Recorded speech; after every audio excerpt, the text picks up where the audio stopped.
કોર્પોરેટરના પરિવારને ટાર્ગેટ કરનાર બિલ્ડરની ધરપકડ કરાઈ. અશફાક રિફાઈએ મજૂરના નામે ડમી સિમ કાર્ડ વાપરી ધમકી આપી હતી. ભાજપના એક મહિલા કોર્પોરેટરના પતિ અને કેનેડામાં અભ્યાસ કરતી તેમની પુત્રીને નિશાન બનાવી ગંભીર ધમકીઓ આપવાના કેસમાં સુરત સાયબર ક્રાઇમ સેલે મોટી સફળતા મેળવી છે. સમગ્ર ઘટનાની વિગત એવી છે કે ભાજપના મહિલા કોર્પોરેટરના પતિને છેલ્લા કેટલાક સમયથી અજાણ્યા વોટ્સએપ નંબર ઉપરથી રહસ્યમય અને ધમકીભર્યા મેસેજ મળી રહ્યા હતા. આ મેસેજમાં ખૂબ જ ચાલાકીપૂર્વક અને ગંભીર રીતે ધમકી આપવામાં આવી હતી. મેસેજમાં લખાયું હતું કે તમારી દીકરી વિદેશમાં ભણવા ગઈ છે, તેને ખૂબ ખૂબ અભિનંદન. શહેરમાં કોઈની સાથે ખોટું ના કરતા, નહીં તો ઈશ્વરની શક્તિ તમારી છોકરી સાથે ખોટું થવા દેશે. કોઈનું કરેલું કોઈના બાળ બચ્ચાએ ભોગવવું ના પડે તેનું ધ્યાન રાખજો. આ મેસેજ બાદ પરિવારમાં ફફડાટ વ્યાપી ગયો હતો. મહિલા કોર્પોરેટરના પતિએ આ મામલે સુરત સાયબર ક્રાઇમ સેલમાં ફરિયાદ નોંધાવતા પોલીસ એક્શનમાં આવી હતી. ટેકનિકલ સર્વેલન્સ અને ટેકનિકલ વર્કઆઉટ દરમિયાન પોલીસને જાણવા મળ્યું કે જે નંબર ઉપરથી મેસેજ આવ્યા હતા તે એક ડમી નંબર હતો. પ્રાથમિક તપાસમાં આ નંબર એક સામાન્ય મજૂર વર્ગના માણસના નામે હોવાનું બહાર આવ્યું હતું, પરંતુ ઊંડાણપૂર્વકની તપાસમાં ખબર પડી કે આ નંબરનો વાસ્તવિક ઉપયોગ કોઈ મજૂર નહીં પણ શહેરનો એક બિલ્ડર કરી રહ્યો હતો. આ ગુનામાં જેની સંડોવણી બહાર આવી છે તે આરોપીનું નામ મોહમ્મદ અશફાક નઈમુદ્દીન રિફાઈ છે.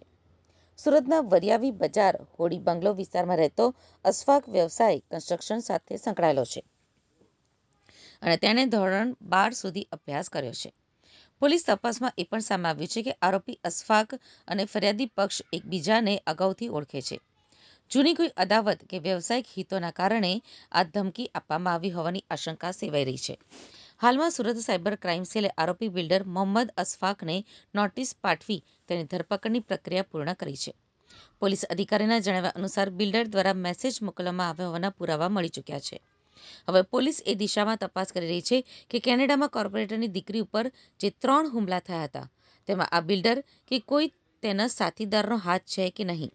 શું આરોપીએ વિદેશમાં પણ કોઈ સ્થાનિક ગુંડાઓને સોંપારી આપી હતી કે નહીં.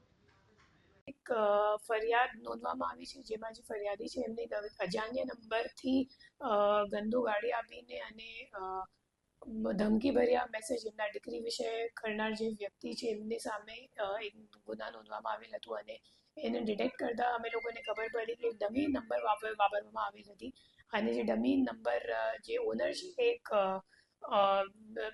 લોઅર વર્ગનું મજદૂર જેવા માણસ હતો. એમની પૂછપરછ કરતા ખબર પડી અને ટેકનિકલ વર્કઆઉટથી ખબર પડી કે ખરેખર આના પાછળ એક અશફાક કરીને બિલ્ડર છે અને એને જે ફરિયાદી છે એમને ધમકીજનક જે મેસેજીસ છે એ વોટ્સએપ ઉપર કરી હતી અને જે ફરિયાદી છે એમના જે દીકરી કેનેડામાં ભણતી હતી અને ફરિયાદીને પછી બીક લાગી અને હુમલો મતલબ એમને એમ લાગ્યું કે કદાચ હુમલો થઈ જશે એના દીકરી ઉપર અને એના માટે પછી દીકરીની પરત ગુજરાત બોલાવી લીધું છે અને આ ગુનાનું ડિટેક્શન અત્યારે મતલબ આ દિશામાં તપાસ ચાલુ છે કે ખરેખર જે હુમલો કરનાર વ્યક્તિ છે કેનેડામાં એ બિલ્ડરથી સંકળાયેલ છે કે કેમ એ જોવા ઉપર ભાગી છે.